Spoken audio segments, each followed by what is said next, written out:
Long ago, in a prosperous city, there lived a merchant whose wealth was known throughout the kingdom. He owned a magnificent mansion, fertile land, horses, servants, beautiful clothes, and more gold than most people could imagine. Whenever he walked through the marketplace, people looked at him with admiration. Some whispered, "He has everything. He must be the happiest man in the city." But they did not know what happened after the doors of his mansion closed.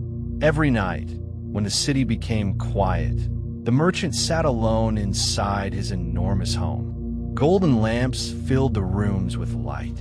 Expensive carpets covered the floors. Beautiful objects surrounded him. Yet none of them could remove the emptiness inside his heart. He would lie awake and ask himself, "Why am I still unhappy?" He decided that perhaps he simply needed more. So he bought more land, then another house.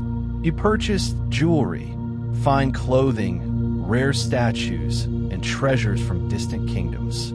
Each new possession made him happy for a few days. Then the excitement disappeared, and once again his mind whispered, "More." One evening, the merchant invited his wealthy friends to a grand feast. The table overflowed with food. Musicians played. Everyone laughed. One friend looked around the magnificent room and said, "You have everything a man could want. You must be the happiest person alive." The merchant smiled, but inside those words hurt, because he knew they were not true. After his guests left, the house became silent. The merchant walked slowly through rooms filled with everything he had once dreamed of owning. Then he stopped before a golden mirror. Looking at his reflection, he whispered, "I have everything I wanted. Why is it still not enough?" The next morning, he heard villagers talking about Buddha. And for the first time, the merchant decided to seek an answer outside his wealth. The merchant traveled outside the city. Under a large tree, he found Buddha sitting peacefully. There were no treasures around him, no servants, no expensive clothing, only a simple robe and a calm expression. The merchant immediately noticed something strange. Buddha seemed to possess almost nothing, yet he appeared more peaceful than anyone the merchant had ever met. The merchant bowed and said, "I have come because people say you understand happiness. I have money, land, respect, and everything I once dreamed of, but I still feel empty. What am I missing?" Buddha looked at him gently. Then he stood and said, "Come with me." Buddha led him toward a small village. There they saw a poor farmer eating outside a tiny house with his wife and children. Their meal was only rice and vegetables, but they were laughing together. When the farmer saw Buddha, he immediately offered some of his food. The merchant watched in confusion. This man had so little, yet he seemed happier than him. A little farther down the road, they saw an elderly woman carrying a small basket of fruit. A hungry child sat beside the road. The woman stopped. She looked into her basket and chose the largest fruit she had. Then she gave it to the child. The child smiled, and somehow, the woman's smile was even greater. The merchant finally asked, "Why are you showing me these people?" Buddha replied, "What did you notice?" The merchant said, "They have almost nothing." Then he paused, "But they seem happier than I am." They continued until they reached a quiet river. Buddha picked up a small stone and placed it in the merchant's hand. "Hold it tightly." The merchant closed his fist. Several minutes passed. "Hold it tighter," Buddha said. Soon the merchant's fingers began to hurt. Finally he said, "My hand is hurting." Buddha asked, "Then why don't you release it?" The merchant opened his hand.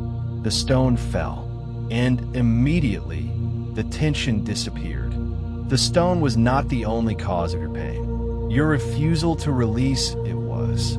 Then he pointed toward the distant city. "You have spent your life collecting things. There is nothing wrong with wealth. But somewhere along the way, you stopped owning your possessions. They began owning you. You fear losing them. You compare yourself with others. And every time you receive something new, you immediately want something else. How can such a mind ever rest. The merchant lowered his head. For the first time, he understood. His wealth was not the problem. His endless desire was. He asked, "Must I give everything away?" Buddha shook his head. You do not need to become poor to become peaceful. You simply need to stop expecting possessions to give you what possessions cannot give.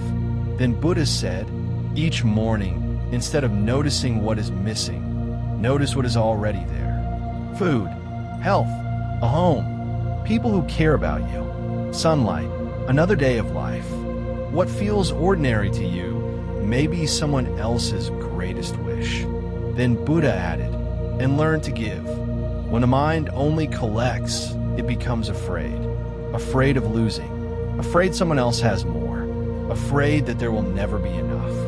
But when you give freely, you remind your heart that you already have enough. The merchant remembered the farmer sharing his food. He remembered the old woman giving away her best fruit. Now he understood.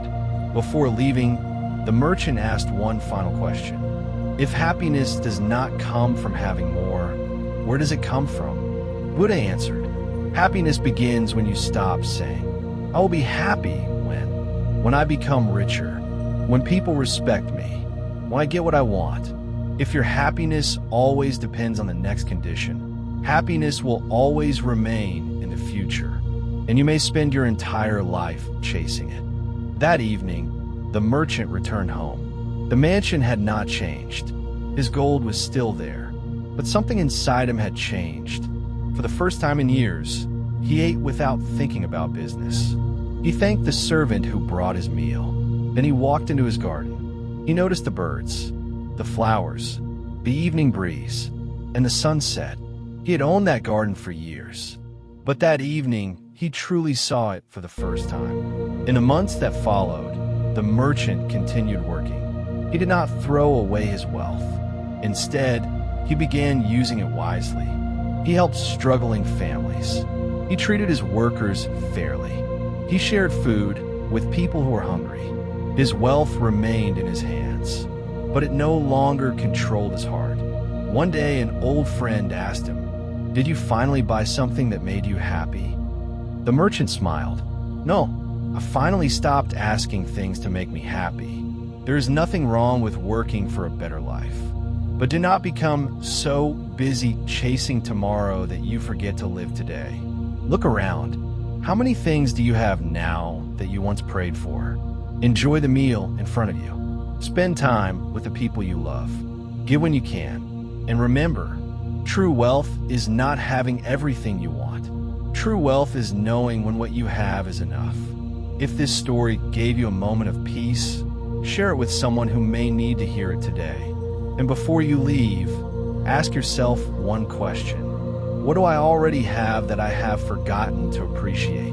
Write one thing you are grateful for in the comments. For more peaceful Buddhist stories and life lessons, subscribe and join us for the next story.